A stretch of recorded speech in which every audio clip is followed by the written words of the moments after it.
Details చూస్తే అంబేద్కర్ కోనసీమ జిల్లా జగ్గన్న తోటలో ప్రబల తీర్థాన్ని అత్యంత వైభవంగా నిర్వహిస్తున్నారు. ఏకాదశ రుద్రులుగా కొలువపడే 11 గ్రామాలకు చెందిన ప్రభలు ఒక్కొక్కటిగా జగ్గన్న తోటకు చేరుకున్నాయి. 470 ఏళ్లుగా ఈ ప్రబల తీర్థాన్ని నిర్వహిస్తున్నామని ఈ ప్రాంత వాసులు చెబుతున్నారు. ప్రతి ఏడాది ఈ ప్రబల తీర్థం జరపడంతో ఈ ప్రాంతం పాడి పంటలతో సస్యశ్యామలంగా ఉంటుందని విశ్వాసం. దీనిపై మరింత సమాచారం జగ్గన్న తోట నుంచి మా స్పెషల్ కరెస్పాండెంట్ వెంకట అందిస్తారు. కోనసీమ జిల్లా జగ్గంతోటలో ప్రబల తీర్థం అత్యంత వైభవంగా జరుగుతుంది. 11 గ్రామాలకు చెందిన ప్రభలు కూడా ఈ ప్రాంతానికి ఒక్కొక్కటిగా చేరుకుంటున్నాయి. ఈ 11 ప్రభలను కూడా ఏకాదశ రుద్రులుగా పిలుస్తారు. ఈ ఏకాదశ రుద్రులు కూడా ఈ జగ్గంతోట చేరుకుని ఇక్కడ కొలువై ఉన్నారని సాంస్కృతిక సాంప్రదాయాల ప్రకారం పురాణాలు చెప్తున్నాయి. ఇదే విషయం దీనిపై మరిన్ని విషయాలు స్థానిక అర్చకులు అడిగి తెలుసుకునే ప్రయత్నం చేద్దాం. ఎందుకంటే ఇక్కడ ఈ ప్రాంతంలో జగ్గంతోట ప్రబల తీర్థం ఎలా జరుగుతుంది దాని విశేషాలు తెలుసుకుందాం. గురువు గారు చెప్పండి, ఈ ప్రాంతం జగ్గంతోటగా పిలుస్తారు. జగ్గంతోటలో 11 ప్రభలు ఇక్కడ చేరుకుంటాయి. ఇది ఏకాదశ రుద్రులు కొలువై ఉన్నారంటారు. అసలు ఏంటి కథ? ఈ యొక్క కనుమ రోజుని ప్రబల తీర్థం అనేటువంటిది 476 సంవత్సరాల క్రితము పెద్దాపుర మహారాజులు జగన్నాథరాజులు ఆయన శివుడి గురించి తపస్సు చేశాడు. ఇక్కడ ఏమిటి తపస్సు అంటే మనకి కనపడుతూ ఉన్నటువంటి కౌశిక అవతల భాగం అంతా కూడా ఉత్తర వాహిని. అక్కడే ఆయన చక్కగా స్నానం చేసి స్వామివారి గురించి ప్రార్థన చేసి జపం చేసి తపస్సు చేశాడు. స్వామి ప్రత్యక్షమయ్యి, ఏమిటయ్యా నువ్వు నన్ను ధ్యానించావు కనుక నీకు ఏం వరం కావాలి అని అడిగితే, అయ్యా నాకు ప్రజలందరూ సుఖంగా ఉండేటువంటి మార్గాన్ని కలగచేయండి అన్నారు. ఏకాదశి రుద్రులను ఒక రోజున దర్శించుకున్న వారికి సుఖం కలుగుతుంది అని స్వామి ఆజ్ఞ ఇచ్చాడు. అయ్యా అది నా వల్ల అయ్యేది కాదు కదా, ఏకాదశం అంటే 11 కదా, 11 గ్రామాలు దేవుళ్ళు ఇక్కడికి ఒకసారిగా వచ్చేటువంటి అనుగ్రహాన్ని మీరు కలగజేయాలి అని ఆ జగన్నాథ మహారాజు గారు చెప్పగా ఆయన సంతోషించి, స్వామి నా మహిమ వల్ల 11 గ్రామముల యొక్క స్వాములు కనుమ రోజున ఇక్కడ ఆసీనులు అవుతారు, వాళ్ళని దర్శనం చేసుకునే వాళ్ళందరికీ సుఖం కలుగుతుంది అని వరం ఇచ్చాడు. అంచేత ఆయన ఈ తోట జగ్గన్న తోటగా ఈ స్వామివారి యొక్క ప్రభల తీర్థం పెట్టుకోవడానికని ఆయన నిర్ణయించి ఆ జగన్నాథ మహారాజులు పెద్దాపుర మహారాజులు ఆ తీర్థానికి స్థలాన్ని ఇవ్వడం జరిగింది. ఈవేళ వరకు కూడా కనుమ రోజున తీర్థం అక్కడ జరుగుతూ ఉంటుంది.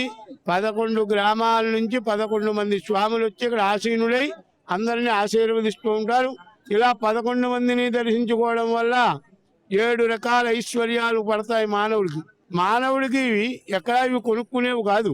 ఈ 7 ఏమిటయ్యా అంటే, 1 భార్యకు భర్త, భర్తకు భార్య, 2వ సంతానం వారికి పుట్టినటువంటి బిడ్డలు, 3వది విద్య, 4వది గృహం, 5వది ఆరోగ్యం, 6వది కీర్తి, 7వది ఆయుర్దాయం. ఈ 7 కలగాలి. 7 కలగాలంటే ఎక్కడా రావు, ఎక్కడా దొరకవు, ఎవరు అమ్మరు. ఎలా వస్తాయి అంటే స్వామి యొక్క అనుగ్రహం వల్ల వస్తాయి. ఈవేళ వరకు ఏదో లోపం మానవుని బాధపెడుతోంది. ఆరోగ్యం లేకో, భార్య ససిలేకో, భర్త ససిలేకో, పిల్లలు ఉన్నవాడి ససిలేకో, అసలు సంతానం లేకో, ఇలాంటి యొక్క బాధలు మానవునికి బాధిస్తూ ఉంటాయి. కనుక ఏకాదశ రుద్రుని దర్శించుకోవడం వల్ల అటువంటి బాధలు కష్టాలు తొలగి అందరూ సుఖంగా ఉంటారు అని పరమేశ్వరుడు ఈశ్వరుడు ఇచ్చినటువంటి ఆజ్ఞగా ఈ తీర్థం జరుగుతోంది. ప్రభ అంటే ఎత్తైనటువంటిది అని ఒక అర్థం. అలాగే స్వామివారి వాహనాలు చాలా ఉన్నాయి. వృషభ వాహనం, గజవాహనం, అశ్వవాహనం, రథవాహనం. అలాంటి వాహనాల్లో ప్రభ వాహనం స్వామికి చాలా ఇష్టమైన వాహనం. అందుచేత ఈ 11 గ్రామాల దేవుళ్ళు కూడా ఈ ప్రభ మీద ఈ స్వామిని ఆశీనులు చేసుకుని ఆ స్వామి యొక్క అనుగ్రహాన్ని పొందుతూ పాడి మళ్ళ కాలువలు అన్ని దాటుకుంటూ ఈ స్వాములు 11 ఇక్కడికి చేరుతాయి. అలా వచ్చిన తర్వాత అందరూ కూడా దర్శించుకుని సుఖిస్తూ ఉంటారు. సర్వే జనా సుఖినో భవంతు. మన పండుగని రాష్ట్ర పండుగ కూడా సీఎం చంద్రబాబు ప్రకటించారు. దీనిపై మీరు ఎలా స్పందిస్తారు? ఈ సంవత్సరం రాష్ట్ర పండుగగా గుర్తించడం అనేటువంటిది జరిగింది.